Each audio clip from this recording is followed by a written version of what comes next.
We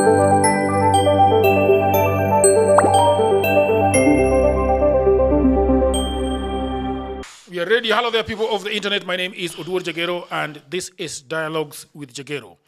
If you have not subscribed to Dialogues with Jagero, I would request that you do, because the numbers really, really help me in terms of YouTube reach, in terms of Facebook reach, in terms of Instagram reach, and in terms of overall reach. So if you're watching and you have not subscribed, please, I beseech you, in the name of our Lord Jesus. Please subscribe and hit on that notification bell. Today I've got a story. This story is important to me because it's a story that has affected me back in my village. Even today in the morning, yesterday I was struggling with somebody who is drinking, right? Somebody who cannot go about their business without, drinking alcohol. I think that drinking alcohol is not entirely bad, but when it affects your work, when it affects your family, when it affects your day-to-day activities, then perhaps now we are starting to rethink whether you are a good candidate for alcohol, whether you should take it or not. In the studio today, I have Robbie Odongo, a gentleman that every Kenyan should be able to know right now, because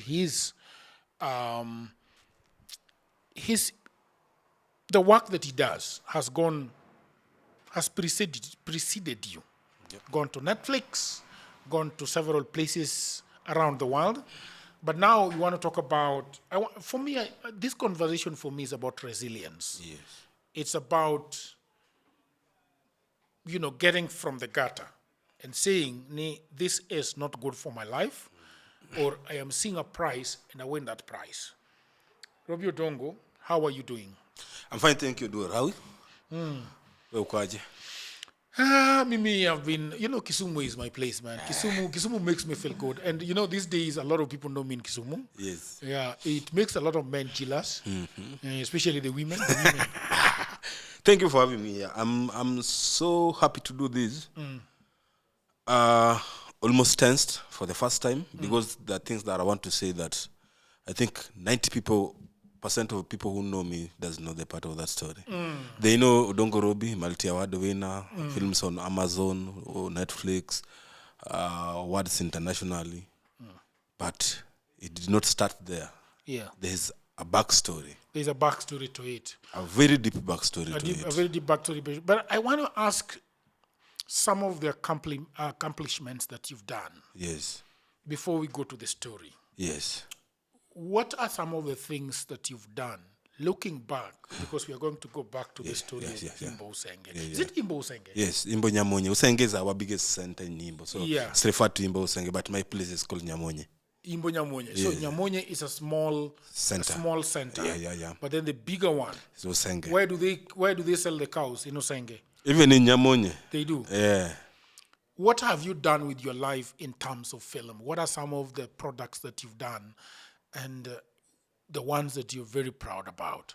Because you remember, the reason why I'm asking this is because I'm still continuing this conversation about Kisumu. Yeah, sure. Costa said that if you want to make it in Kisumu, you must leave. By the way, what do you think about the idea of leaving? You don't think you should leave?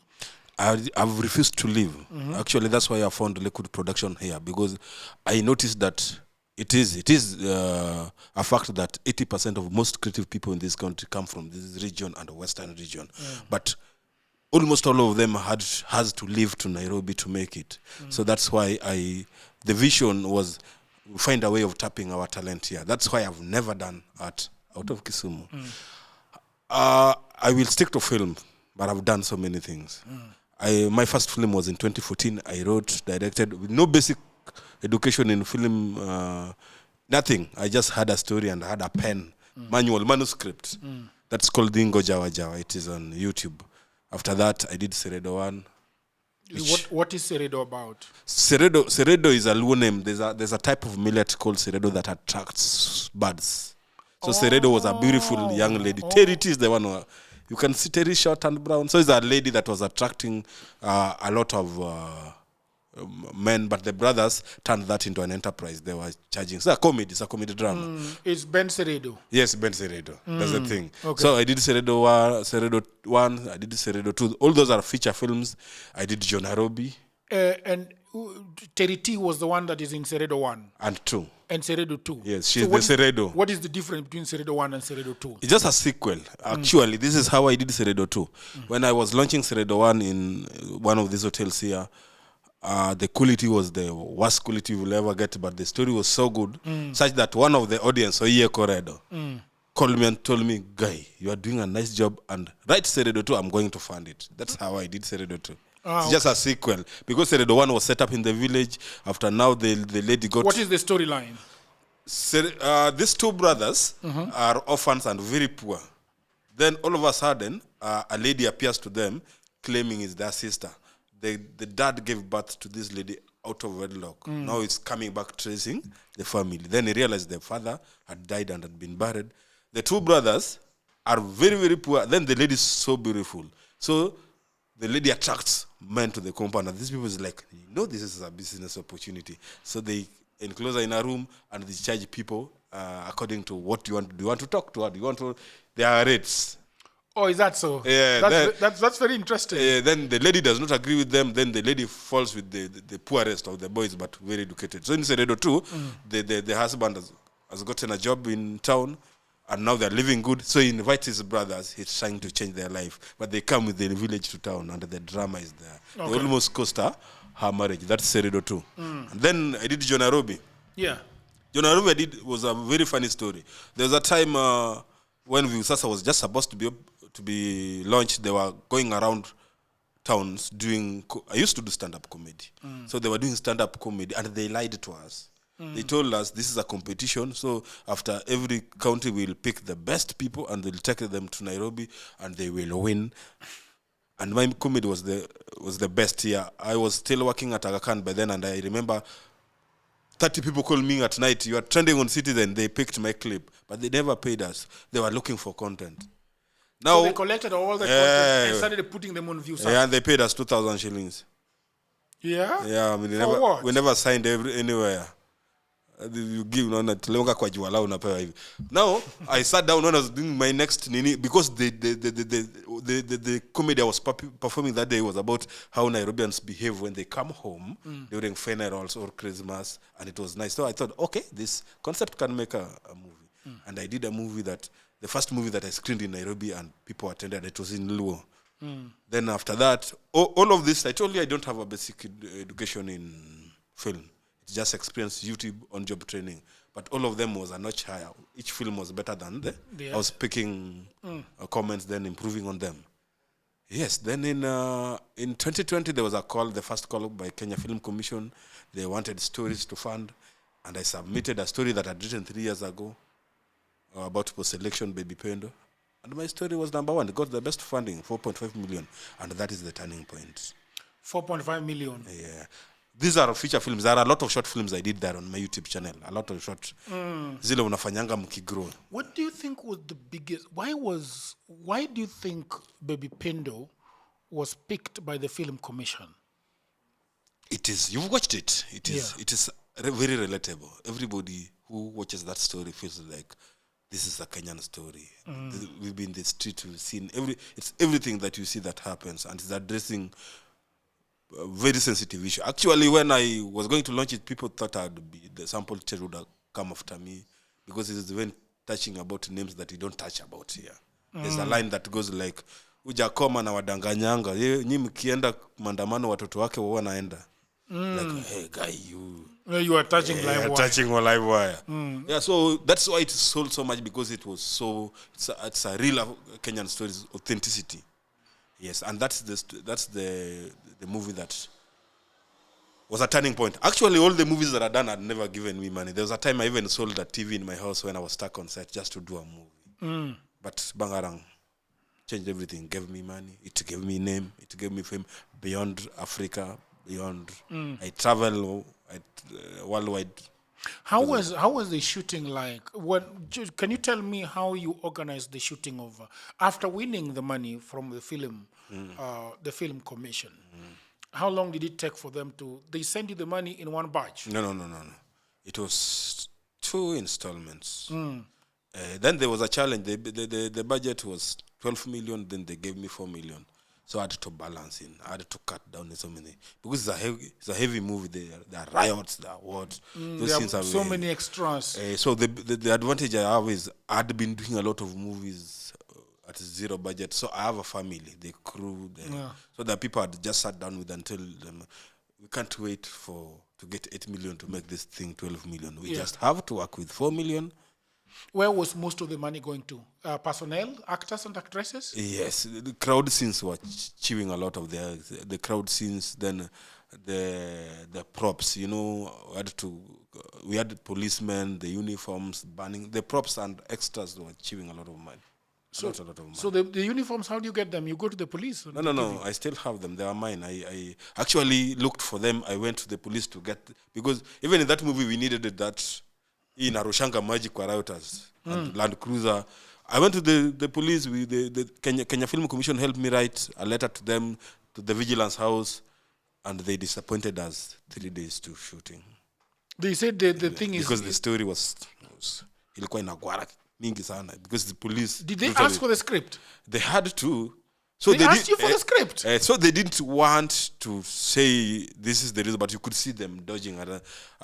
My guy who was following Ruth Poker told me these people are not going to give us this thing. So I went to Mtumba. I got a lady who had this combat trousers. I bought those trousers and nikazipasua tukashona nao tops, alafu tukashona huku chini. So nilitengeneza for the Land Cruiser. I was given police for set security, 2 policemen under security, courtesy of Professor Nyang Nyong. Okay. Yes. Now nilichaza tu nao watu. If you watch that, you'll see that the person who's shooting the gun is a real gun, but you cannot see the face because it's the police and he's not an actor. and you'll realize you cannot see the number plate of that Land Cruiser because it was a local arrangement. Just I told them I have to shoot. I've tried the right way to get this. They cannot give me. So we did it the Kenyan way. And but then when you approach the police to do this, what did they tell you? That we cannot show the number plate? And we cannot show the faces. Yeah, that was now a personal arrangement between me and police boss I can't mention. Yes. In his office, I told him I have to do this. I can give you a Land Cruiser as long as you don't show where it's coming from and the number plate. Okay. And that's what we did. And you cannot show the faces of my officers. Yes, that's what we did. And they were sure that they believed that you are not going to show that. And I could not let them down because this is a favor being given 2 days to shooting. I didn't. Sisi Kanjo could not give you hiyo gari kubwa ya nini? Wako na ya firefighting, the red one, but I wanted delay a police here. So they're different things. So those one I didn't get. So it was hectic. So ulikata hiyo scene? You seen Nilitoa. They were just running, but there's no. I had to compromise so many things because of the budget. Yes, but the benefit came. That movie changed my life. That movie made me resign the job I was doing that I was not happy about. I was doing to survive. That movie opened everything for me, from name to finances. I can proudly say I bought my first car with that movie. Yeah. I want to go back now because I'm coming back to the movie. Later on in our conversation, but right now I just wanna talk to you about your life. As I was born on the shores of River Nyando. When I became of age, I decided to take off and go to Nairobi and look for a life there. Whether I found that life or I haven't found it is a discussion that I'm not sure I wanna. I don't know about whether I've gotten a little bit of what I wanted. I think you better. Bit of it. Yeah? You think so? Yeah, I think so. Okay. You tell me about, because we are going to discuss about alcoholism. We are going to discuss about poverty, can I say? Yeah. So tell me about your story. Where are you born? I was born in the Siaya district, the then Siaya, nowadays Siaya County, Yimbo, Pala village, next to Oile Beach. The deeper you go, the darker it becomes. Oile village? Oile Beach. Yeah, me, I'm a village boy, and I was told I have a problem in buying fish in an hotel because I don't. The system has not accepted why would they sell me fish at 600 and I grew up buying it at 10 bob. I grew there class 1 to class 8, Pala Primary, even in high school. I went in a day school. Barakanyangu is a day school there in the village. And funnily enough, I never did art in primary. In the primary school I went to, never had those. You know those primary schools in the village. Then I moved to Barakanyangu Secondary. They didn't have that. The first time I did art was in Form 4 when I was doing a narrative. My best teacher, Kodera, introduced it. And that was the first time I stepped into Kisumu, Nairobi. First time I came to Kisumu was music festival when I was in class 8. Then I moved out of school without doing art. Then I went to my brother who stays in Ahero, my elder brother. And I bumped into a theater group that were doing set books. That is when I started doing art in my life. Now, like, nilikuwa tu na passion nikipata penye watu wana act, I could sit and watch. But now back to my home, my dad was an assistant chief, a very polygamous assistant chief. Then when chiefs were chiefs, they were being paid meager, something like 7,000, but they had the power. There was a chief act that was extracted. But my dad retired when I was in class 6. So by the time I was going to Form 1, I remember I scored 420 in class 8 out of 700. So I was supposed to be taken to which school? Nyangoma by then was a good school, but they couldn't manage. So I was taken to a day school because it was next to my grandmother's place, so I could commute. Actually, I remember the shoes that I went with to school were the ones I inherited from my late uncle. Kashona kala zingine hapo chini. And is that so? A friend of mine, he passed, insulted me. It's never left my mind. Tu mtoto viatu zake ni mbaya hapa. And it was like, hey, because how bad were the shoes? The sole had cracked, so kulikuwa na kala imeweka hapo. So you see, there's a heel this side, and this is also acting as a heel. So it was like a shoe with 2 heels. So the heel imeisha, wakatoa hiyo heel yenye imeisha, wakaweka. Then huko mbele pia there was a crack, so they placed some color. So if you look at this, like it's have 2 heels front and back. I see. It was looking funny. Double heel. Yeah. And that is how and after school Jagero, I was good in school. I would say that in my primary 420 out of 700 is actually good. In my primary I had a record of being number 1 class 1 to class 8, term 1 to term 3. So me, I never knew I would make it out of art.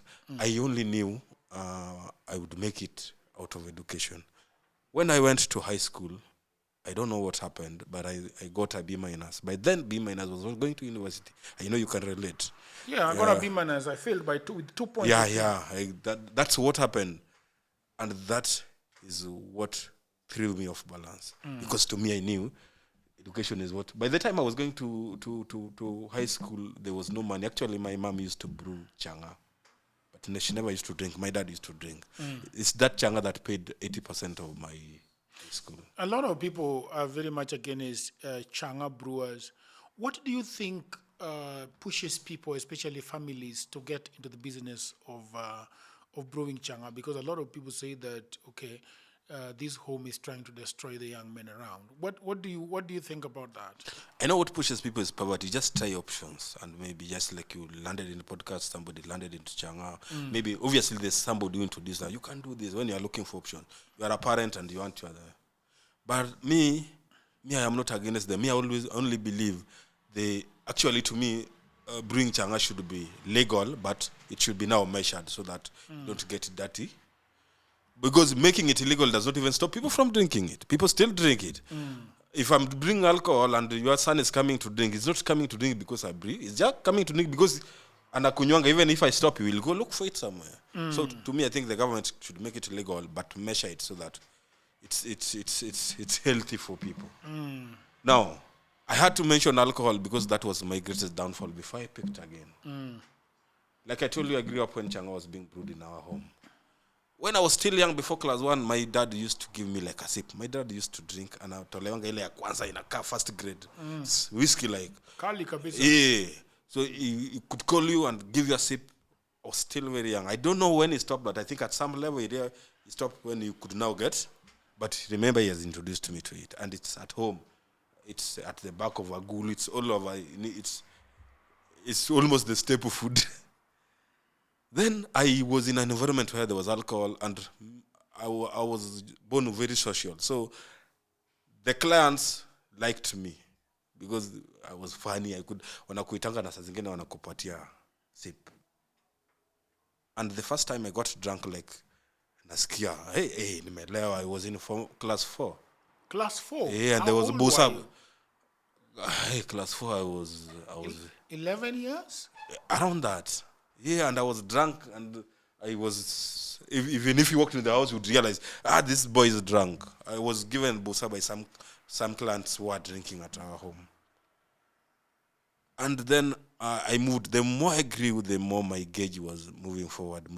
The first time I chewed a blackout on a broad daylight on a Christmas day in a marketplace, I was in Form 2. Really? Yeah. How did it happen? You know those hypes about Christmas. We ate tumekula home, alafu tukatoka na my boys. We went for chang'aa. Then I had taken some at home. Then I think I took a little bit too much. So by the time I was leaving, I don't know where I chewed, but I know my Christmas ended by 2 p.m. and I woke up 3 a.m. Hapo kwa soko penye unauzanga ng'ombe. You slept there? Yeah. I woke up shivering. That was the first blackout I ate. So this thing, to me, but then we didn't think it's a problem. It's very bad to grow in a family where alcohol is there and maybe relatives also drink alcohol. You think it's normal. I remember we even used to console ourselves like, hii kitu iko kwa damu. Na hata kabzana ankuwa na kunywa. So after Form 4, I had high hopes. I never knew I would miss going to university. Actually, the only thing I knew I would not score was A plane, but anything between B plus, A minus was I was supposed to be between there. The moment I didn't get that, and I knew our home, and I knew my life has ended here. So before I realized it, I was slowly getting depressed, and I was getting into alcohol. I did my Form 4 in 2003, then I acted in 2004. Then my mom passed in 2005. I was so close to my mom. That's why I used vodka in my name. Because I was never my dad's favorite. Not that we were enemies, but I was easy kimbelembele zangu za usani. I was never. So my mom used to understand me so much. So when he died, that added another nini to the wound. Actually, I think kwa majishi yake nililewa vibaya after the burial. Nikalala hapo kwa mlango, so I was the doormat to the house. Really? People were jumping over you to go to the house? Literally. So, my drinking was getting worse. Slowly, I didn't even know. But life was coming. Then I lost my dad in 2007. Life was blowing me up and down. At some point, I was home. I was doing sun writing. Hizi kuandika, kuchora. How did you get into that? Very funny. I used to draw when I was in school. I remember in class 5, you remember that 10 bob note, the green one? There's a 10 bob note, you must know it. The one with the best picture of Daniel Torre Ticharap Moi. There was the 10 bob was green, the 20 bob was blue, with the Kipchoge Kiyino, yeah. So this the majani, the ketepa majani that we used to use, there's something they call resila. They use it to. So I took that paper and I drew 10 bob on it, and on a sports day in the evening, I actually bought sambusas with it. Nilichora pesa nikaninina. So it's something that was in me, but like, growing at home, you don't even know those are talents you can use. I only remember in high school, I used to this game skits zimeandikwa kwa Barkanyango Secondary. People, because that school was full of poor people, they could go to Mutumba, they buy the color of their dome, then they bring, then I write to them and they give me 20 bob. Then now how I got into writing, in 2007, I went home. I was the clerk at ECK. By then it was called ECK before IEBC. Then we were paid 6,000 shillings, and then the post-election violence blocked me at home. I could not come back to town. Actually, there was nothing better I was doing in town. Alafu nikaanza, I did all sorts of jobs. Easy kulima, kufikia watu, kufikia barabaras, all those sort of things. Then one day, I woke up with a very deep hangover. and I said I cannot go. This hard work. Tulikuwa tunachimbanga maram tunaweka kwa lori, inawekwa kwa barabara, tunaenda kutandaza. And that day I was like, today I'm so I can't do that. Then I went, there's my best friend alikuwa naitwanga Victor.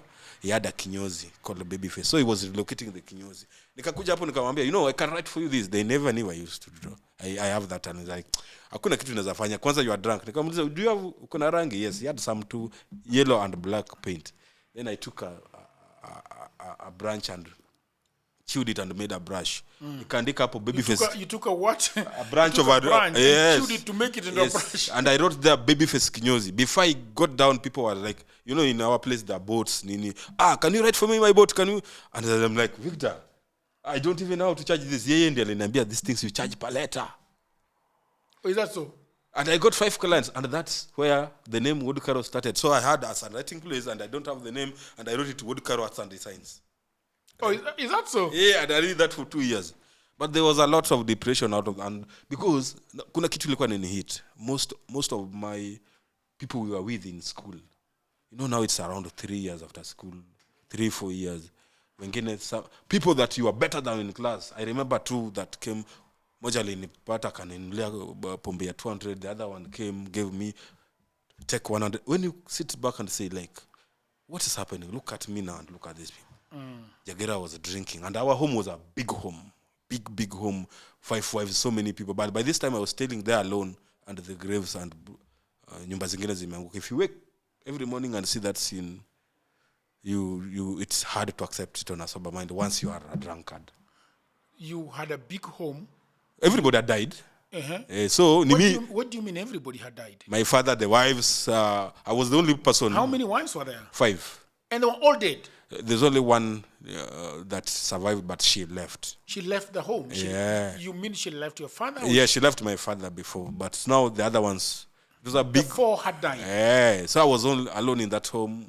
Manyumba zimeanguka. You know what we call almost gonda. Yeah, and you are there alone. Every day you wake up. Where were you sleeping? There was a kasimba tulijengewa. That's where I was sleeping. And I was there, tulikuwa hapo wawili, mimi na pombe. And where is everybody else? I told you my elder brother is in from the other house is in Ahero. In our house tuko wawili, the other one was in Kisumu.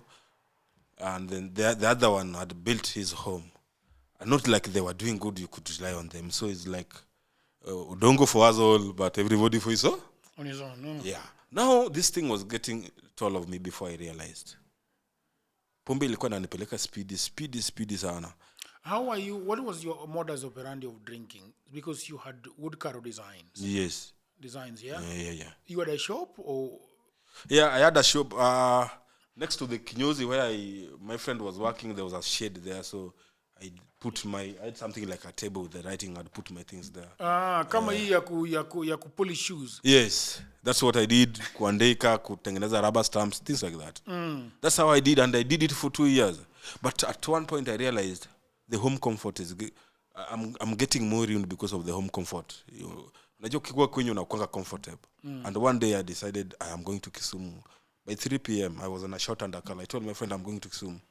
He didn't know why I was going to Kisumu. But I decided I'm changing my environment. I came to Kisumu and I stayed with my brother in a single room, and he had a wife and a kid sleeping in the chair. My brother hosted me for 2 years. But when you got to Kisumu, and you went to your brother knew that you were drunkard at this point. Hata yeye alikuwa anakunywa, but mimi nilikuwa nimemshinda. Wewe ulikuwa umemshinda? Nilikuwa naichapa ile mbaya. What did he tell you when you come? I mean, you're going to stay here for how long? Did he ask you? No, he never gave me. What is the conversation? He never gave me an ultimatum. We are only 2 people in our house. He's the eldest and he's been taking care of me from childhood. He welcomed me and is like, you have a place to stay. You have a place to sleep. Did he feel at that point that ulikuwa unakunywa sana? He never talked about it because he used to buy me alcohol. He was also drinking, still drinking. So this thing was getting. There was a time I got drunk. Kisumu stage unaona hapa. I nilikula blackout hapo in a broad daylight. I slept there for 3 hours and I woke up with the wet pants. Ulikuwa umejikojolea? Yes. What is the issue of alcohol and and pissing on oneself. What is really the reason why? What I know is alcohol in first makes you unaonanga hakuna baya ina urinal pit. Alcohol makes you, it's like uji. Yeah. But now when you get drunk, you lose a lot of senses. Okay. You know, there's a sense that tell you kuja na kuja. Yes. But you lose those senses. So you just wake up and like, I did it. You went to your brother? Yeah, I went to my brother and he still accepted me. He's my hero. There's a time I posted about him on Heroes Day. I posted him as my hero. He still accepted me. Is he around? He is still around. Here in Kisumu? Or Yeah, in Kisumu. In Ahero? Yeah, in Kisumu. And I was like, shit, what are these? But the ubaya wa pombe, you regret tomorrow in the morning and you say, I'm not doing this again. But by the time inafika saa 9, there's that urge, like, mtu anakuambia, uko wapi? You go again. Watu wanakuita pombe? Yes, and you go again. So alcohol was taking a toll of me, and I was very reckless. I told you I did my first film in 2014 because I stopped drinking in 2014. 11 years down the line. It tells you that I could not even get creative because Jagero, I was a DDO, daily drinking office. I was working in some place next to where we are here now, Impala Park. And tukitoka Impala Park with a friend, there was a bar called Stan Braddock's. It was a very nice bar, but at the back of it, they were selling these spirits cheaply. If I get 100 shilling, I knew I would get 2 bottles. There was one called Gold, 45. The extra 10 bob was for cigarettes.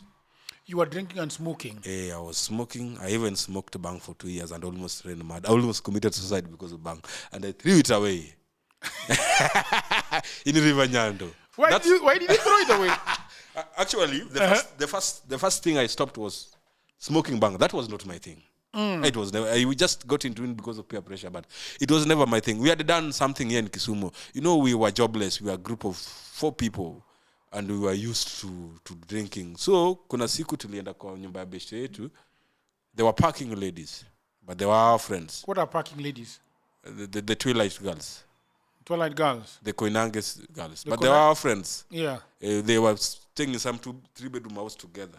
So we used to go there because of so many reasons. First, they were so generous. So because we didn't have a lot of food, it was easy to go there. Waangukia chakula ya mdomo. But sometimes, if you are hungry for the other chakula, you would still get it there. Wanakupea? That's business, man. So you don't sell to your friends? You sell to your friends. And we used to call that place supermarket. You know, there's a time I was too much into alcohol that for over 3 years I could not date. I didn't have time to commit to dating. I was so addicted to brothel.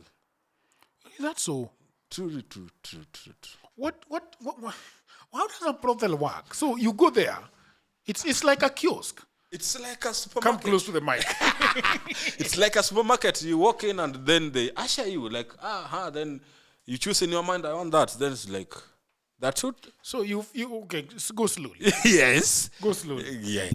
All right, people of the internet, I hope that you're enjoying this episode very much. And I just had a break to tell you about my new book. You know, everybody says that there is no job. And that is true.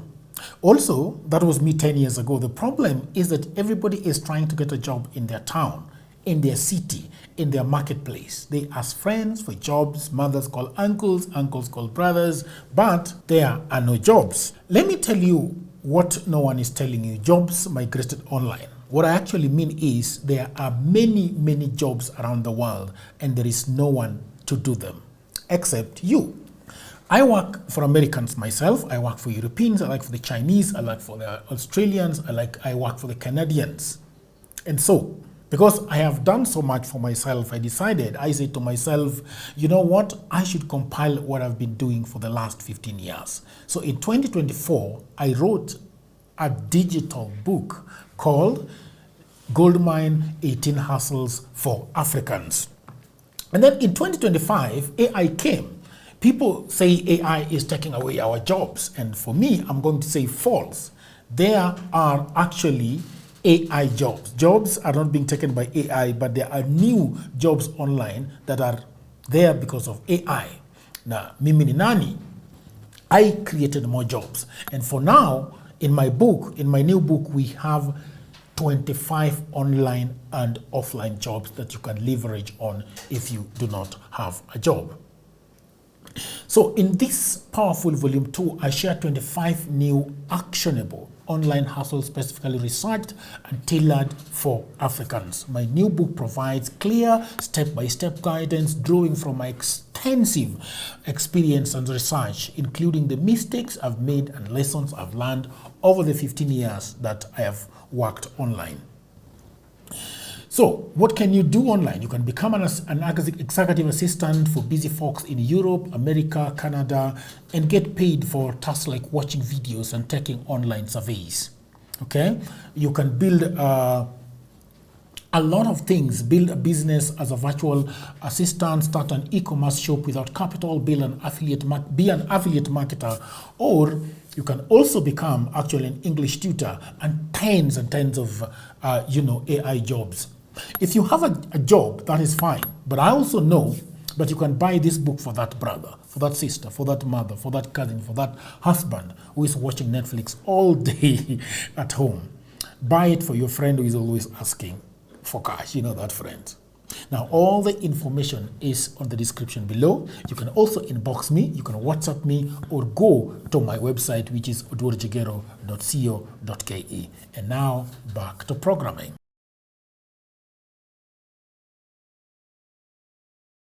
First of all, you must be honing the mind because there's no time there. There's no time for foreplay in a brothel. Man, that's somebody's business. There are other customers. Okay. So you get there. We used to crack a joke that even wear a condom in the house, you come into there because there's no time there. You shart, ta. So you go there and like the languages. You go there. Short ne pesa ngapi? The language short is their term. Short is their term. So what is a short? A short is one session. Yeah, one session. Okay. Once you ejaculate, it's done. Okay. And you know what happens with the first ejaculation of a man? It comes so quick. It comes so quick. You see a thigh and you're out. Yeah. So if you go there and see a very red thigh, Yes. and you unaangisa hivi, And they know once you are done, once your sessions are off, get out. get out. There's a friend of mine who told me he went to some brothel in Nairobi. And he was there, he tried to take long, and the other customer was knocking at the door. Haraka bwana, hii ni biashara ya mtu tuko hapa. That's so. And those things happen. So you get in, yes. and then and this, Bwana, this is dialogue with Jagiro. Yes. I want to understand. I told you I'm saying things people don't know about me Yes. So when you go in, you who are you having the exchange with? The lady. Yes. Who is supposed to give you? Yes. Okay. And she tells you it is how much? Yes. In Kisumu, they used to charge us how much? When we started at the former brother, the Octopus, it was at 200 shillings. 200 shillings. Yes. No timeline. Ejaculation is the time. And it times automatically. Okay. Yes. So you go. Yeah. And when you're talking with her, she's naked ama ako aje? I first of all, I think you're imagining the talking sessions taking long. They're there, then once you walk, they will call you. There are many. There are many. Yeah, so you choose the one. And there's something funny with that brother. Let me tell you this. Okay. Naturally, a woman is created, the woman instinct that once a woman is sitting like thighs open, maybe subconsciously, and once she realizes you are looking at her, naturally they will close. Will close. That happens to a normal woman. Yes. Because sometimes they're subconscious, then they see your face before they even confirm that they will close it. But in the brothel, they will sit, but when they see you, they will open wider. So welcome, customer. You, when they open wider, they have got a panty. Nah. Oh my Why do you God. think they're opening wider? Huh? So that you can see. Yes. So that you can... To answer you, the question, the conversation is very short. How much? Short 200. It's hard to bargain such things because nobody is confident. You're looking. Somebody will see because you're standing outside. Somebody will see me talking to her. Get in. Then you pay before. Then you pay. Before. Where does she put the money? under the pillow. I've not been keen on that, by the way. No, you should reflect it. So you pay. They put it around the room. Let's just say around where they Yes. are. Okay. But they have the control of the pillow, so they put it there. They have the And control. you go of in the and you do your thing. So they go and lie down. They have a bed. They have a bed. Yes. And they give you a condom. Yes. Okay. Yes. Wanakuvalisha ama shauri yako? It's your preference, but they prefer kukuvalisha because wanasemanga some people are, do you say them perverts or what? Wanazavalisha alafu wataboy huko mbe. Wataboy huko mbe. So mbe. wanataka wakuvalishe. Okay. Yeah, confirm. Iko sawa. Security check. Security check. Yeah. Uh-huh. And then you go into the thing. There's no foreplay. There's no foreplay. That's why I tell you do the foreplay in your mind, in your house before you leave. You come there, sha, da, sha. And approximately how long do you take in a brothel? How long does a first ejaculation of a man take? This thing cannot go 5 minutes. 5 minutes. So I usually, and how about 10 minutes? It didn't happen to me then, but stories is if you go beyond, they will start shouting. You have to add money, and they have nothing to lose. You have everything to lose. Yeah. So don't try to cause a scene with them, and you will have to add money. You just add the money. Yes. Or you can tell how. Or we are stuck here at the Brothel. Or tomorrow. Yeah, but that was a part of my life, and it was because of alcohol for almost 3 years. 3 years. I couldn't sustain dating. So you go to a brothel for how long? For how many times? For example, in a week. 2, 3. 2-3 times in a week. Uh-huh. You're going to a brothel. They know you by name. Yeah. Do you say your name at the brothel? No, there's no need. No exchange of numbers. No.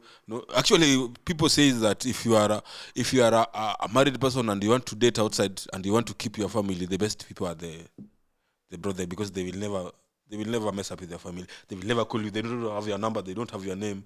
They don't know you. You only know. There's a funny part of it. They say, do you know how those ladies? This is not proven, but there was a joke like, do you know how the ladies mourn there? Because if you are having it with your girl, she will mourn like baby daddy. There they mourn like customer. They call you customer.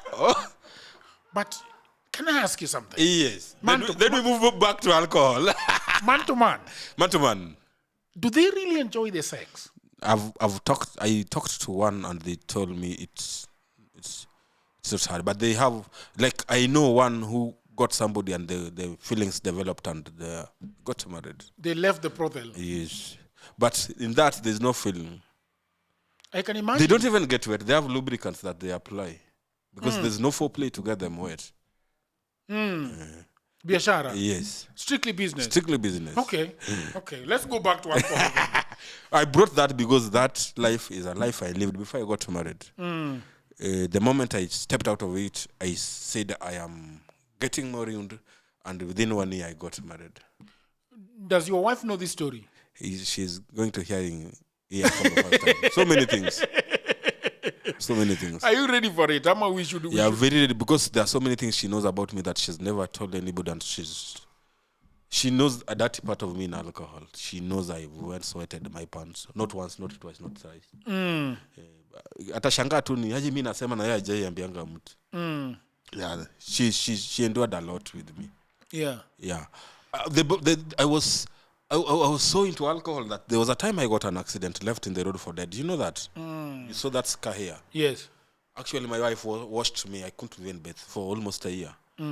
But everybody was like, if they met me, they was like, Bana pombe itakuwa. And that day, I had not even taken alcohol. I was not even riding the motorbike. So every mistake you make, people associate it with alcohol. Manoja Kong. Hey, Manoja Kong. Even I became the icon because I became the icon of entertainment at home. If you have funerals, mtu anasema, patia kidogo, then I start entertaining people at the night vigils. But words can change people. Words can change people. There's a friend of mine from Ujima Foundation called Clara Masira once sat me down and told me, you are a very bright boy, but this thing is we're going to lose you soon. And she told me, Robbie, I can take you to rehabilitation, but it is useless taking you to a rehabilitation before you accept it's a problem to you. you have to accept this. And then I didn't go to a rehabilitation, but I accepted, okay, I'm going to lose a lot of things. I'm going to lose a lot of things. When you are in your acceptance of alcohol, at what point do you think you said this thing is gonna kill me? In many instances, there was a day I was staying with my friend Jeff the late. Then he left. I think I'd taken a lot of spirits. Kulikuwa na hii pombe inaitwa Empire sachets. Yeah, Uganda. I'd taken a lot of it, and it's harsh to the intestine. And because I was a moony, the eating pattern was very poor. It was very poor. I almost died in the bed. It's a single room. There's the door here. Outside the house, there was this Kisumu, and there were women there on a chota maji. And I wanted help, but I could not move from the bed. The stomach was so painful, I could not even stand straight. I was dying. I literally dropped out of the bed and crawled and opened the door. Then one woman who knew me, niona akaenda kaleta uji akanipatia. But I said, this thing is going to kill me. But I didn't stop. Ubaya wa pombe is, if ukiona mtu, if you start talking to him about his or her drinking, they become repulsive. They know they have a problem, so they don't want to talk about it. Ukiona ukiambia mwanga mtu juu ya pombe yako anakuambia bwana kwani wewe ninakunya na pesa yako, they become very defensive. They know at the back of their mind they're doing bad. In fact, anytime when you are alone now, you with the mirror and you're like, what are this?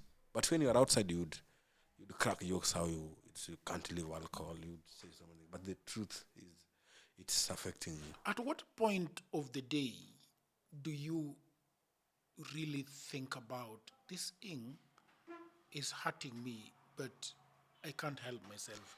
Is it when in the morning when you become sober? What point? Mostly in the morning, you wake up with hangovers. You wake up with, pombe ni kitu mjinga kabisa. I can be having 10,000 shillings now for a project that I want to do tomorrow, maybe rent. Then I branch into the house. Maybe it's 10,500. I said, let me go drink this 500. This 10,000 is for my rent. Then one is never enough. You go there and then it starts getting exciting. Yeah. Then as you drink, as you start getting drunk, you start consoling yourself. You have exhausted the 500. You are now into 2,000 inside the 10,000. Oh, yeah. And you convince yourself. At that time, you can even convince yourself. Dur Jagero has my money. Okay, I know. I will go look for that money tomorrow. He will give me under the pay rent.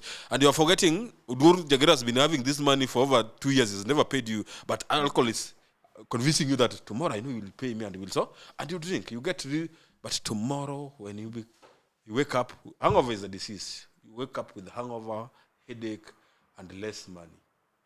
There's a day where after I was done, this operation was done in Tenwick. You know where Tenwick is? In Bomet. Tenwick. Yes. Tenwick, yes. My friend Chuka goes there a lot. Yes. And something happened. Those people, for them, they are very good. For them to do you an operation, surgery, you deposit. By then, I don't know what happens now. You deposit 50,000.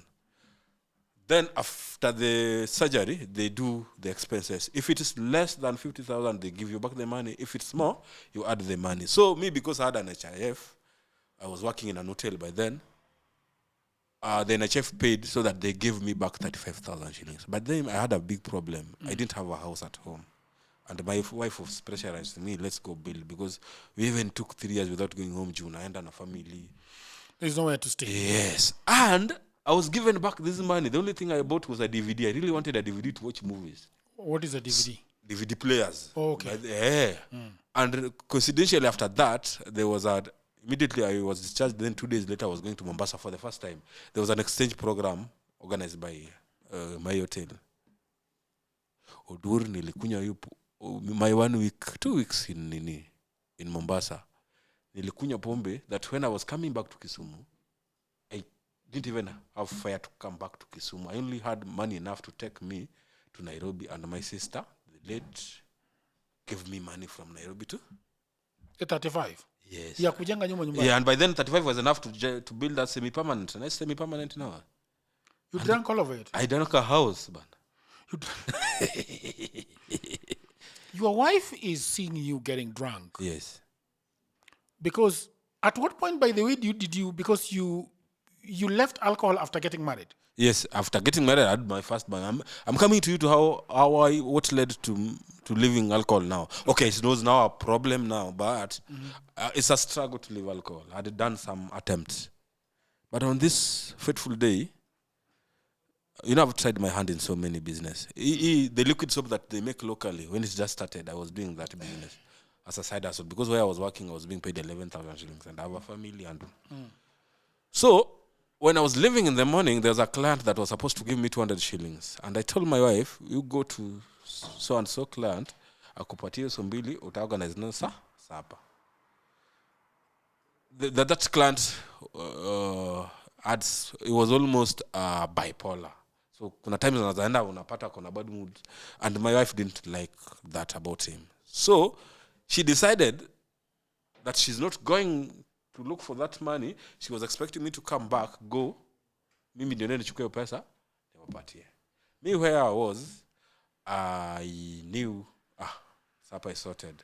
Then a friend of mine, tulikuwa tunafanya naye, I will mention his name because I'm happy he also stopped drinking. It's called Kolomoga. Onyango Kamoga, we left and went to Simba Nyalenda here. They were selling keg. Tulichapa keg. Keg is what kind of alcohol? The low grade is the residue of beer. It's called keg? The one they give people in You should stay in the gate, but you stayed in the gate when keg was still not there. It's in a cup. It comes in a mug. Yeah, but even if I stayed in the gate, and I would never go to where they're drinking. You're a writer. You should walk those places to get stories. I know, but no, I know. Okay, now that's the cheapest beer. It's a remnant, actually. Tulichapa keg. Nikafika kwa nyumba yangu 11:30 p.m. Nikapata, the wife didn't go for that money. My kid was my firstborn. She didn't call you, there were no phones to let you know that she did not show up? She didn't have a phone. Simu yake ilikuwa imeharibika. But I had some kabambe. That's why she didn't call me. So, I have a kid that is 1 year and maybe 2 months. Na wamelala njaa. They slept angry. I was like, what are these? Hawakukula. Because mi nilikuwa nakunywa pombe. Hiyo kitu ilini haunt. When I left work in the morning, I left money for food. But it was haunting me. Like I told you, alcohol is stupid. You curse yourself and not do this again. When we left with the same kolo, we went back to Simba in the evening. And the keg? And I took keg again and nikafika kwa nyumba at 10 p.m. And she was not there with the kid. Where has she gone? I didn't know by then. Then I made calls. Then I learned later. My maternal uncle stays in Chemelil. So she went to him. Chemelil? Yeah. And that uncle called me. He's saved. He did a Christian approach to me. Though that does not mean I give credit to Jesus for me changing. Yes. I give credit to me and my uncle. So he talked to me from 9 p.m. to 1 p.m., 1 a.m. He talked to me like... On phone? One-on-one in his house. He talked to me. He called you? Yes, and I went. He talked to me. Chemelil? Yes. He told me how I am an orphan, and actually my life started shaping up when I got married. Hizo vitu za Brothel, kuanguka kwa mtaro. When I got married, I think I became a bit responsible, and I toned down a bit. And he told me, you know what? This wife is going to leave you. And the next thing is, you are going to drink this alcohol and you're going to die. Next day morning, I didn't tell him, Uncle nimeacha pombe. I didn't even tell my wife. I just told myself inside that nimeacha pombe. Did you speak with your wife when you're in Chemelil? We were with her. She was there. We were with her in Chemelil. We left with her. But I didn't tell her. I've stopped doing. I said to myself, I might be blowing my own trumpet. I'm not even sure if I manage this because kiu ya pombe ni mbaya. Mbaya sana. And I just stopped drinking. My friends gave me 1 week, 2 weeks, 1 month, 2 months. More dark. So the good thing they were saying more dark. The good thing with alcohol, I used to have a lot of friends, but the moment you stop drinking, you realize they were not friends. Wanajitoa tu. Wakikupigia mara moja mbili tano, unawapanga. And wanajicut tu off tu peke yao. But now what I did, I found a new friend.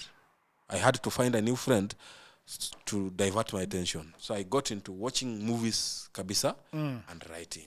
And that answers your question why I did my first film in 2014. Anytime I was writing. You tried to go back to writing. I went back to art. Actually, I had stopped doing art. I don't know. I told you I was a DDO. Nilikuwa nakwambia story at San Brothels. DDO nango. Daily drinking officer. Oh, okay. Apo, we would go there every day. This is the saddest part. Because every day we left job with my friend here, we would go. Apo nyuma ya Stan Brothels kulikuwa na place unapata watu wamelala hivi. Mate zinatoka. The Jomoran. I don't know how to say that in English. Jomoran. Totally Jomoran kakongoka. I was there. I used to sit behind Nini now. Looking back, those are people that have been affected adversely by alcohol. Yes. They're almost becoming useless in the society. They wake up and they sit there asking for alcohol. I used to go there daily. Now, my firstborn never used to know me. Actually, nikipewa nimbebe, she used to cry. We didn't have a rapport because I was never in the house. I come back late, drunk, I leave in the morning. Gima booking, what you have not Manu gino donjo kumameti corona. What you have not told me is when you went to your uncle in Chemel and you guys talked, what did you tell him? Actually, because I imagine that the wife came back. What did you tell him? Tell the wife or the uncle? Both. Actually, the uncle did most of the talking. I did the listening. It was a pep talk, advice. He was just telling me this, He asked me one question that never left my mind. I want you to go outside and point to me a home that is doing fine courtesy of alcohol. They're doing fine. It's because they were doing alcohol. He told me the only thing you will find is a reverse story. This home was once good and is now down because of alcohol. But I knew I never wanted to be a muuni because I knew where marriage took me from. The gutters of brothels, the nini. And I was like, this thing is definitely going to kill me. And right now, mimi ni mtu hapo stage, nimefanya jua kali. I done a lot of shit in life. Mimi osha macho na nini, nimechonga waru hapo stage. There was a place called Kakanu ilibomolewa. The people that we used to drink with. Sikuizi kuuliza nani died. So and so died. And I count myself because of alcohol. There's something called liver cirrhosis. It's a very serious disease. Liver cirrhosis. Liver cirrhosis is it affects the liver. In fact, the liver is black. It's too much. Because of these hash drinks, it's too much of those hash drinks. Let's go back because we are about to finish. We come back to the movie, the Netflix movie. You wrote the story. Yep. The story was obviously accepted by the Film Commission. Yes. Sir. And then you did it. After doing it, how did it reach Netflix? Yeah, I love how it reached Netflix because it's contrary to how things work here in Kenya.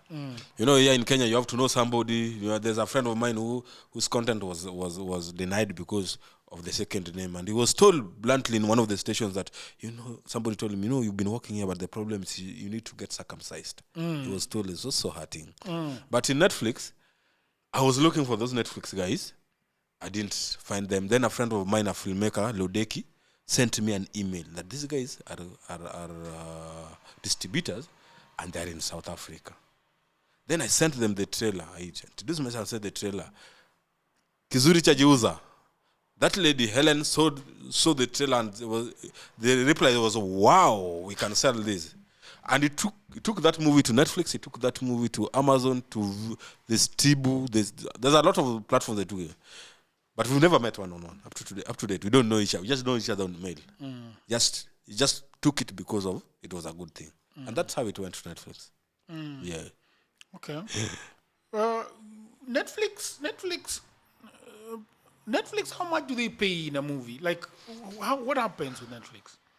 When they are here, you are aware they left? I don't know what that even means. I will tell you what it means. When they say they have left. When they were here, they were buying Kenyan contents between 4 to 6 million. Yeah, the Kenyan movies. You know, they have so many factors considered, like subscribers, nini. That is why they will buy a movie at 4 to 6 million. Then they will buy a movie in South Africa at 50 to 100 million. Yes. So that's the rate they used to buy our movies then. Until they stopped. And they're not there. What do you mean by they stopped? They said they're rethinking about this market here and East Africa because they're claiming there's no return on investment. I know there are so many stories going outside here. There are so many stories. You know how mostly people who've not taken their films there will create a lot of stories of how people were given deals. Those could be right, true or false, but the main reason is return on investment. Because in Kenya... Who told you this? They wrote it even somewhere. Actually, my distributor. I was talking to my distributor. The one in South Africa? Yes, and he told me those people stopped because Helen told me the return on investment is not working mathematically. Because in Kenya, we have very few subscribers. The few subscribers, Udura on account na megawea watuku. Kumi. The remaining people, you know, and it's only the middle class in Kenya that mostly afford Netflix and Nini. The low income that makes a good number of audience cannot afford those things. Actually, they still, some people thought I stopped making movies by John Arobi because the moment I went to Netflix and Amazon, I lost those. Now these people, they don't afford Netflix. And they do know where they get the movies. They go to the movie shop at 30 bob. So those people, when they give you 6 million, it's hard for them to get that 6 million and Nini back. So they didn't stop Kenya, actually. East Africa. They say East Africa market is still. But you see, I don't understand that issue. Yes, That explanation does not make sense to me because when I'm on Netflix, must I watch Kenyan movies? This is how it works. Okay. There are so many movies in Nini. But when there's a Kenyan movie, that's why they're given to territories. When there's a Kenyan movie, it's easy. They expect the Kenyan movie to attract more Kenyans there. So when you come to watch Kenyan movies, you will watch others. But the people will come because watu wa Kisumu wakiniona hapo wataenda, hey, movie yako iko Netflix. But when you go there and you watch other movies, those other movies watu wao washa, if they rank, you know they have analytics. They will see in Kenya, this is how people watch your movie. So they say your first market should be your people, your country. When they look at the analytics, the people they expect to watch your movies mostly is the Kenyans. Then they realize those Kenyans are few. Like when my friend Odongo did his movie there, it's funny, it was trending, maybe South Africa or where, not even in Kenya. So we have that problem. That is my point. Yes. That's my point. That's why I am struggling to accept your reasons for which they leave this country. Because whenever I go to... I am not a very big fan of Kenyan movies. You have to tell me why. Yeah, I think the stories are very weak. Yes. And they don't capture my attention properly. And sometimes I'm very... When I look at the nature of production and the storyline, it is weak for me. I can always tell the end of the story before I start watching it. There is no suspense. A lot of things that make a good movie, sometimes I feel that they are not very good. For example, if you watch your movie Bangarang, you don't know what is going on, and you don't know how it ends, and that keeps you watching the movie. Intriguing. Yes. If you look at Nairobi Half-Life, and how it was done, you can see that this movie, I can't tell how it's going to end. Yeah, sure. And that is how movies are supposed to be. So then if you have a movie like Nairobi Half-Life, that movie can be watched anywhere in the world. If you watch Bangarang, it can be watched anywhere in the world. And there are a few other movies that have been made that you can watch anywhere in the world. And then comes these movies that are being done by your friends in Nairobi.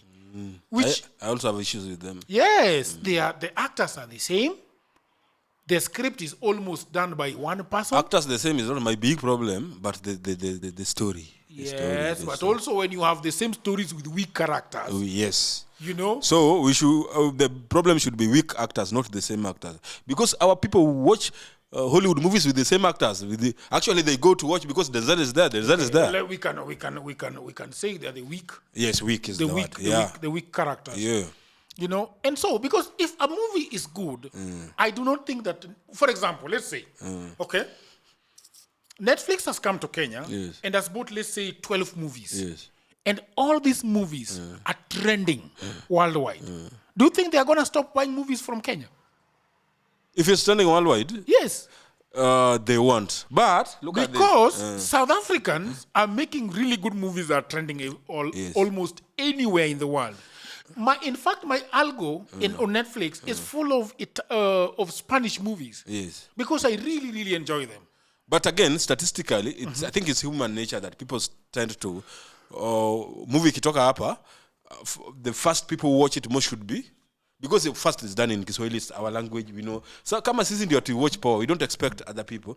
Even the movies done in. Why are we not watching it? I told you we have what you said is an issue again. There's a story issue with it. We can't deny that. Yes. Because there are wobbling stories on Netflix. They are really wobbling. Yeah, that's very true. They are on crutches. But again, the subscribers are low. This is a business of numbers. The numbers are not numbering. You see, my problem with that, with your position, is that, okay, we are making this cup in Kenya. We expect it to sell in Kenya. Fast. Before it crosses to South Africa. Yes. But we are making this cup in Kenya. But suddenly, everybody around the world is interested in this cup. I will continue making this cup. But it's not. Do you think people can love it in the world if they don't? If home by pain, if it's rejected at home first, people don't. Because I don't think that Netflix thinks about where the movie is loved. They are thinking about a movie is loved. Full stop. That could be true. Yes. That could be James, true. what do you think? A movie is loved. Yes. It doesn't matter where it has been made. But the problem is the movie is bad. It is not selling in Kenya. It is not selling anywhere. Anyway. And the edition is East Africa, not even Kenya alone. Yes, so it is Africa. bad and it is not selling in Kenya. What I know with South Africa, I love their movies. They invest in writing. They really Exactly. invest in writing. Exactly, that's what I mean. They invest in writing. But I know most of Kenyan movies on Netflix that people invest in technicals, good shots, good lighting. No story. But So you know, a bad story can go with poor lighting and poor cinematography. A good story can go. Yes. But a bad story cannot go with, even if you shoot with Ari, the highest level. Red Komodo, nothing. Yeah, nothing. So that's also, I admit that's also a problem. And I admit that the subscription thing is also a problem. We are not buying them. That is why, but because our people are not buying. Me, I've always had Netflix since it came. I've never stopped buying it. Our people are watching things on YouTube. Look at the Avengers things doing fine on YouTube because they are watching it there for free. Yeah. They're watching them on But YouTube. now the question, Robbie, for filmmakers, I was recently in a town hall meeting with the filmmakers. They are hungry. They don't have money. Very, very angry. What is going on? We don't have places to sell the movies. Netflix What does that mean? Tell me, what does that mean? And I think, thank you for asking that. And I think we need to re-strategize. First of all, we filmmakers approached the film industry with Hollywood as a blueprint in our mind. Okay, what does that mean? That means that Hollywood does. That's why we blow our technicals, the lights, the what, because that's what Hollywood do. There you have to do it to that level. But our audiences are not that type of audience. Our audiences look at two things: story and acting. I'm telling you, our audience won't even know when you cross a 180 rule degree. I'm sure most people watching this don't even know what that means. What does it mean? Yes. Yes, and I was coming to that. You see what Dims is saying? If you do a movie today, I am a living witness to that. If you do a movie today, the people who will criticize your movie are not the audience, the fellow filmmakers. So we make movies for our fellow filmmakers and for festivals. And festivals are filmmakers who are there to criticize. I am telling you, our audience don't even know when you go into a soft focus. I told you I premiered a movie here that the audience was so interested and it had jump cuts. By then I was very poor. It had jump cuts. It had nothing. Jump cuts? The screen remains blank at sometimes. And the audience was so happy that one of the audience told me, write Seredo too. Because they don't know about this thing. They know about story. Okay, they know about the story. You see? So we should rethink our mind. Let's invest in stories. It is working with the Nigerians. Nigerians are doing stories for their people. Look at, they have movies that are getting 5 million views on YouTube within 2 days. And if you look at them, they're not wow movies. Just a good story, then it's done simply. That's why I told you I want to do a proof of concept. I want to do a movie that way. Nice story. Ile one house. Yes, that is a proof of concept. And it. Utaweka wapi? I think we'll shoot it where we are talking today. Yes. Utaweka wapi ukisha shoot? Or screen it, then YouTube. Then YouTube. Yes. How much is it gonna cost? If you had the money, how much will it cost? Because I am not going to pay actors and crew. No. If everybody's paid, let's say everybody's paid, because if I prove a concept, what is the true cost of this concept? Approximately, if you had the money, how much? My idea was, I didn't budget for that because my idea was I was budgeting for basics like food, location. Yeah, but how much? And the agreement with my people is whatever it will bring after screening and that is, we agree on a percentage. But if you have the money to just pay everybody and everybody exits, I think was it was at between 800 and 1 AM I can do that. You know, that's how many episodes? Scenes. Episodes. It is one movie. It's a short film. 30 to 35 minutes. Oh, okay. Yes. And that brings us to the discussion. Let's stop making movies for festivals and making movies for our fellow filmmakers. Let's make them for the audience. The audience. Why do they make them for festivals? Do you know? Because we went into this filmmaking with a Hollywood mind. You do a movie, you take it to cinema, you take it to festival. And the festivals, they earn money, or what happens? Some give you money, some just give you fame. And the festivals help mostly in Europe. If you are nominated to Oscars now, just nominated, just that tag that you are nominated will earn you jobs there. People, and your rate goes up. But here, nobody will give you a job because you are nominated for Kalasha. The audience most of the colleagues don't even know about Kalasha. At you are there, Kalasha no me, it does not attract audience. Our audience are a different one from Hollywood. Our audience wants a story. I am telling you, people watch people have watched poor leader stories and they appreciate. You know the reason the problem I have with those films that you guys are doing, because now we are talking money. If you invest 1 million in one single movie of 35 minutes, you are asking yourself, how do I get that money back? Yes. Without festivals. Yes. Without Netflix. Yes. Because I think as somebody who is in the production muchayon. Yes. Mar podcasting. Yes. I see the gaps. I think I need to clear something that I didn't say. Yes. The 1 million was if I was doing it with the former mindset of doing.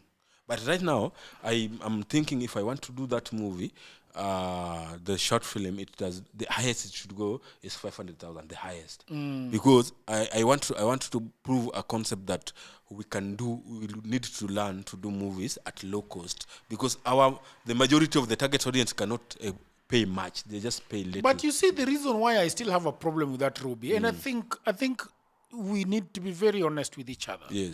For example, this podcast that we're doing is an hour long. And if I have my own cameras. Yes. I have shot my own cameras. But even if Ramsey, who is seated there, would shoot this thing for you, Ramsey would not ask you for more than 20,000. Yes. For example. You know, atakuona Robbie nifanyie hii, sema Jagero, Robbie we leta 25. Takufanyia 1 hour podcast. Na hii 1 hour podcast iende viral. Okay? You can get some money. Maybe $1,000. Yes. Sindio? Lakini movie, when you do a 500,000 for 35 minutes. So the only thing is you have to, actually this one, one thing I realize is we need to get our people into a culture of watching those movies. So the proof of concept does not end with the screening. It ends with the shooting. It ends with, we are a group of filmmakers, we are trying to take them to people. That's why I want premiere it in a cinema. Yes. Cinema scares these low-incomers. Wananiambiaga huko ni kwa waindi. Where are you going to put it? I will premiere at Baraza Media Lab, then we'll look for projector and screen it in local Manyata, Nyalenda, and those places And how do people come to watch? You get a social hall, then people pay, even if it's 100 shillings. What we are trying to do... Yes, is I love that. what we are trying to do is that. we want to do it again and again, and in the next... After we have done the 10th movie... A movie theater. Huh? Yeah, moving theater. It's something that KFCB had in mind, Cinema Machinani, but it ended with the name, they didn't implement it. Because you know what we are trying to do? That's why I'm telling you this one is not even to bring money. We want to create a culture to those people so that when wanaulizanga mnarudi lini, slowly we will be building audience with the low income earners. They're the 60% of population in this country. The middle income people don't even watch our movies. They have something that if you associate with local things, you think you are poor. That's a problem I've encountered with the middle class. The middle class is troublesome everywhere. Kabisa. Very, Kenyans do, people, middle class thinks that if you name your kid an African name, you are backward. If you speak your language, you are backward. If you watch your movies, you are backward. It's a problem of the middle class. And middle class is just one mistake in middle class and you're back to poverty. So I don't know why they fear. Yeah. So the target audience, the low-income earners, do you know how I knew this? In many occasions, the movie I did in 2017 that I was acting in, apparently it started trending 3 years ago because of pirates. I've been walking around and this low-income earners, one even stopped me and gave me a allow. My car, when you called me, I told you my car broke down, so nilienda kwa garage. Then I'm telling this guy what's wrong with my car, and now he's busy on the phone. Then Kumbe is buying data. And I'm talking, and after a short while, I hear an actor in my movie talking. He's like, but now you are watching my movie. He's like, yeah, I wanted to confirm it's you. They're watching it everywhere, those low-income earners. So we want to do that moving theater. Once we are done with moving theater, we put it on YouTube. Okay, great. Does that sound good to you? It does. Yes. That sounds good to me. The other problem that I have with the movies is their ability to be cut into social media posts. So probably I'm thinking that when you're writing your script, you are thinking about scenes that are standalone. Yeah, standalone. Yeah, sure, got you. People are cutting my scenes. Do you know there was a day somebody tags me, they go into my YouTube channel and they do those standalone and they're getting traffic on their YouTube. They do it. Like there was one in Jonarubi that really trended. So it's possible. Okay. It's very, Tell very me possible. about Magenga. Magenga. The podcast, your new podcast. How do people find the Magenga? First of all, thank you. I'm doing that because of you. You used to insult me every now and then. Like, go do a podcast. I'm telling you, Robbie, do a podcast. Yes. Yeah, because it's because of you that I'm doing a podcast and I'm loving it. Magenga is a Luo podcast. We do it here in Kisumu. It's discussing Luo social, cultural, and political issues. Anything Luo. Yeah. We don't get diplomatic. We just discussing it on a light note. Yeah. Yes, that we learn about so many things. James has already agreed that he's going to shoot you one with his cameras. Thank you very much. Yeah, and what I realized when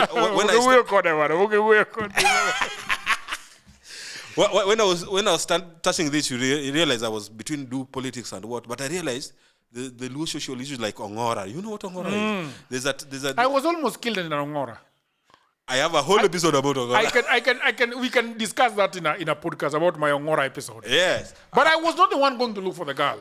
I was in the brigade that was going to take the girl. I was almost killed when I took my brother and we were thrown with a spear. It's a story for another day. But that is exactly what almost happened to me. Now that's why I started in Magenga. And the reason why I started in Luo, I wanted something unique. If there are Luo podcasts, there are very few. And the stories I wanted to do was about stories. Being born in the village and growing here in the ghetto, there are a lot of stories that you need to talk about. And I've realized that I have episodes that we discuss politics and episodes that we discuss those Ongora things, how people used to communicate with Telegram. People love those ones. Is it your subscribers it is now? How many subscribers are you? Hey, but we are 1 month old and we are at 200 subscribers, and I want your people to how do they look for Magenga? Magenga is Magenga, and maybe you could do a link down there. They can subscribe. Sometimes I forget to do a link, so when this episode comes and the link is not there, just remind me. Yeah. Then follow me there. We are doing that. It's a nice one, but it's in Luo, pure in Luo. Yes. Luo is good. Yeah. AI will help us to translate later on in life. We have to stop this episode because now we are at 1 hour 30 minutes. Okay. Yes, I'm seeing the clock over there running. Thank you very much, people of the internet. I hope that you loved it. We are here in the great, in the great royal county of Kisumu. Kisumu sit. I'm really enjoying it. I'm nice. loving it. Until another episode. Bye for now. Thank you.